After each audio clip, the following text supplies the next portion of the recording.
Le bois, c'est un matériau vivant, et donc voilà, il faut qu'on l'écoute, il faut qu'on le comprenne. Voilà, c'est à nous de nous adapter à lui, parce que lui ne s'adaptera pas à nous.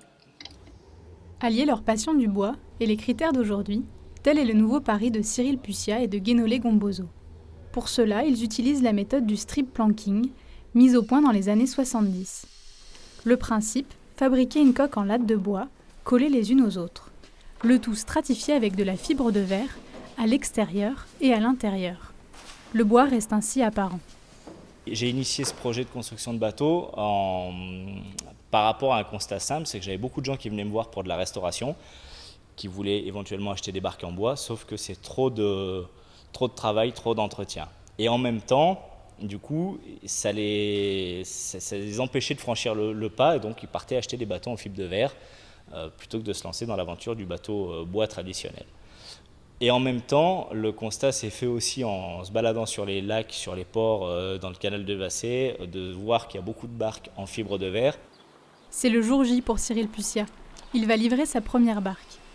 Un ultime bichonnage avant de prendre la route, direction la base nautique de Sevrier. Dernière étape, la mise à l'eau.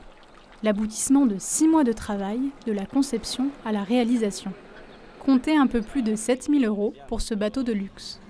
En tout cas, pour l'instant, j'ai le sentiment qu'on a réussi. Ah oui, le pari est réussi là. Ouais. On a réussi Ah un ouais, pari, ouais. quoi. Ah ouais, complètement. Jean-Baptiste Lange a acheté cette barque pour en faire profiter sa famille. Gérant d'une conciergerie immobilière, il le proposera peut-être aussi à ses clients. Après une mise au point sur les différentes fonctionnalités, c'est parti pour un tour sur le lac d'Annecy. Là, vraiment, je ressens un sentiment de zénitude. C'est vraiment impressionnant. Il n'y a pas un bruit. Le lac est comme une mer d'huile. Voilà. Donc c'est un sentiment de bien-être. Un sentiment de bien-être que connaîtront bientôt 2 autres propriétaires au cours de l'été. L'objectif à terme pour Cyril Pucia, une 20aine de ventes par an.